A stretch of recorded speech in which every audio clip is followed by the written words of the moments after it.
Nah, kita akan bahasnya soal pemerintah mulai mendetailkan kajian pemotongan gaji jajaran kabinet dan anggota DPR RI di tengah krisis global untuk menekan defisit anggaran. Menteri Sekretaris Negara Prasetyo Hadi menuturkan opsi itu dipelajari demi ketahanan bangsa meski Indonesia kini belum masuk dalam masa krisis. Selain memotong gaji, pemerintah juga berencana mengurangi konsumsi BBM. Salah satu caranya adalah bermigrasi menggunakan transportasi publik.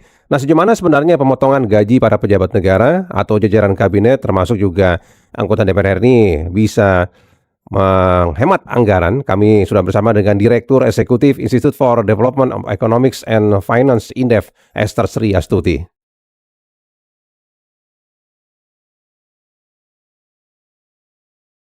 Wawancara Bu Esther, selamat pagi.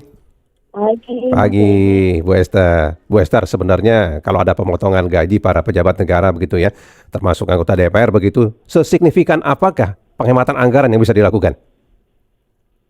Ya, itu cukup lumayan ya, Ya. Karena kan kalau kita lihat gaji anggota DPR itu juga lumayan tinggi kalau dipotong, dan jumlahnya kan banyak ya. Terus kemudian beberapa pejabat yang lainnya juga itu akan signifikan. Nah, namun setelah anggaran itu gajinya dipotong, nah itu dialokasikan kemana gitu, yang menjadi pertanyaan selanjutnya gitu, Mas. Ya. Nah, itu memang kalau ada anggaran pemotongan untuk gaji para pejabat negara, sebaiknya dialokasikannya kemana itu, Bu Esther? Dialihkannya kemana anggaran itu?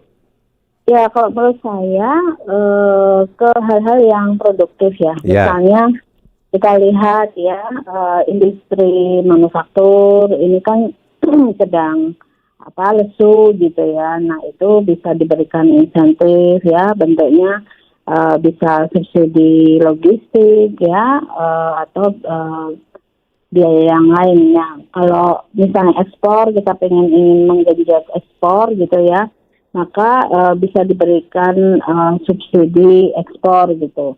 Nah, ini juga banyak dilakukan di negara lain, Mas, seperti Cina dan lain-lain. Nah, istilahnya bukan dumping ya, tetapi membuat harga dari produk Indonesia itu lebih murah sehingga lebih kompetitif di pasar global.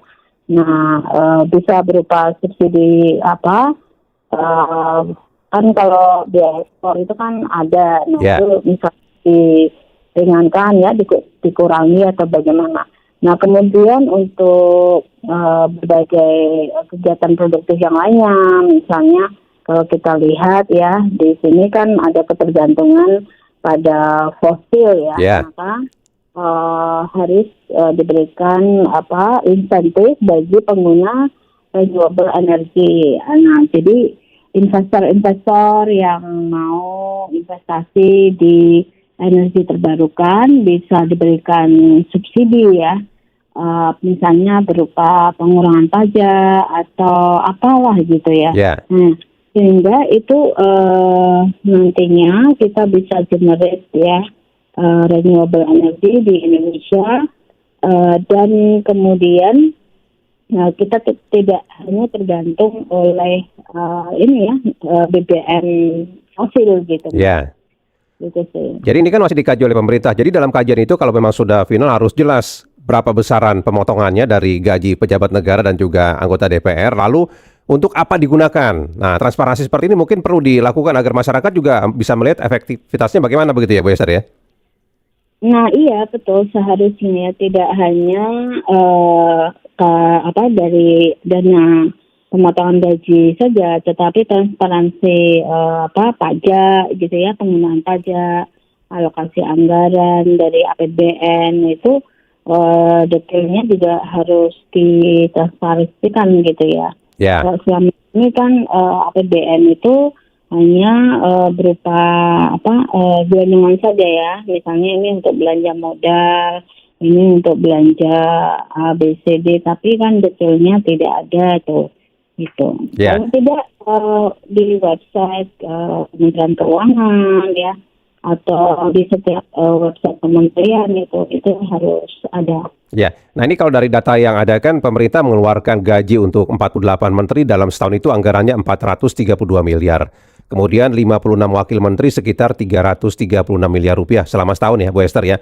Plus Ya. mungkin anggota DPR bisa lah plus minusnya 1 triliun lebih lah, begitu cukup lumayan ya Bu Esther ya setahun itu ya. Ya, lumayan. Kalau itu bisa dialokasikan ya, direlokasikan ke kegiatan yang lebih produktif gitu ya, itu akan lebih bisa generate income. Jadi cari kegiatan-kegiatan, program-program yang diberikan subsidi saat ini, tetapi setelah subsidi itu dihentikan, itu mereka tetap bisa jalan kegiatan tersebut. Gitu. Ya. Dan tentunya kegiatan produktif ini yang saya maksud adalah kegiatan yang punya multiplier effect yang besar di masyarakat dan yang punya dampak di jangka panjang gitu Mas Henny. Ya, nah ini kan kebijakan pemerintah pusat memotong gaji anggota kabinet, menteri, wakil menteri, dan juga pejabat negara lain seperti anggota DPR. Apakah daerah juga mesti mengikuti ini, Bu Esther, seperti gaji kepala daerah atau DPRD begitu, Bu? Ya, sebaiknya sih diikuti ya, tetapi kalau kita lihat memang pola dari belanja di APBN ya maupun di APBD ini lebih banyak digunakan untuk belanja rutin gitu. Ya, belanja pegawai contohnya begitu ya? Ataupun, ya. Betul. Nah, dari itu sudah berlangsung lama ya saya menulis satu artikel ilmiah gitu dan waktu publish ya itu tahun 2005 itu riset saya ya. Nah, sebagian besar memang baik APBD maupun APBN itu memang dialokasikan untuk belanja rutin. Nah, ini harusnya diubah. Ke depan harus pertama ya belanja modal harus lebih banyak daripada belanja rutin. Nah, yang kedua untuk alokasi APBN maupun APBD itu tidak hanya sekedar serapan anggaran, tetapi harus ada KPI-nya. Jadi setiap Rp1 yang dikeluarkan oleh APBN atau APBD ini dampaknya seperti apa, capaiannya seperti apa. Jadi tidak hanya sekedar serapan anggaran gitu, Mas.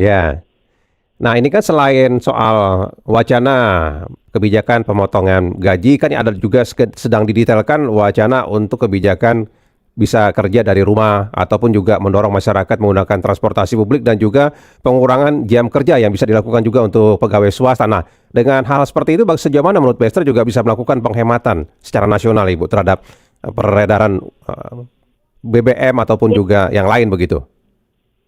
Ya, jadi gini, kalau misalnya pemerintah mau mendorong WFH ya, pada saat COVID gitu, sehingga misalnya untuk listrik ya di gedung ataupun mereka akan lebih hemat dalam menggunakan kendaraan pribadi. Nah, ini kan sebenarnya yang harus dipikirkan adalah transportasi publiknya. Apakah transportasi publiknya itu nyaman atau tidak gitu kan. Nah, kalau transportasi publik itu nyaman, maka biasanya masyarakat ya tanpa diminta pun dia akan lebih memilih ya menggunakan transportasi publik nyaman, aman, murah gitu kan. Jadi kalau dulu waktu di Depok ya ke Batu Merah ke Salemba itu saya selalu menggunakan misalnya mobil dari rumah ke Depok parkir di public area. Kemudian saya bertransportasi ya menggunakan KRL gitu ya. Itu buat saya lebih nyaman ya. Tentunya jam-jam bukan jam-jam sibuk ya. Kalau jam sibuk kan penuh banget itu Bu. Jadi ini memang satu sisi ada kebijakan seperti ini, satu sisi juga kompensasi bagi masyarakatnya, termasuk tadi Ibu katakan tadi perbaikan transportasi publiknya juga harus dilakukan agar masyarakat juga bisa berhemat begitu ya Bu Esther ya. Betul, jadi tanpa harus didorong itu masyarakat akan lebih memilih transportasi publik kalau itu aman ya dan murah gitu Mas. Nah Bu Esther, Pak Presiden dan juga Menteri Keuangan kan selalu mengatakan meskipun ada wacana seperti ini, mereka selalu menekankan bahwa ekonomi Indonesia saat ini atau APBN masih kuatlah menahan gejolak pergerakan harga minyak dunia. Meskipun sudah ada pernyataan APBN kita masih kuat sampai 6 atau 1 tahun ke depan, tetap penghematan memang harus dilakukan begitu. Seperti pemotongan gaji para pejabat ini, Bu Esther. Iya, karena kalau dengan penghematan, pemotongan gaji itu kan berarti memperpanjang umur APBN lebih hemat gitu Ya. kan. Yang tadinya misalnya 1 tahun bisa jadi 2 tahun. Ya. Itu sih Mas. Jadi, nah yang lebih penting itu setelah dipotong gajinya itu dialokasikan ke mana anggarannya. Harusnya ke hal-hal yang lebih produktif, jangan setelah dipotong kemudian dialokasikan ke hal-hal yang kegiatan yang sifatnya konsumtif. Jadi ibarat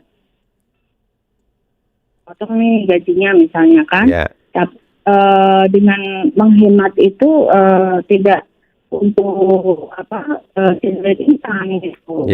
Jadi untuk kegiatan yang udah habis dipotong ya udah selesai gitu. Nggak ada penerimaan negara yang bisa di-generate di situ. Nah, harapannya seperti itu sih, Mas. Ya, baik kalau begitu. Mbak Esther, terima kasih banyak Ibu sudah bersama kami pagi ini.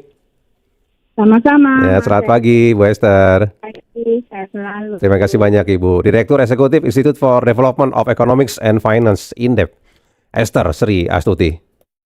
Wawancara Pro 3.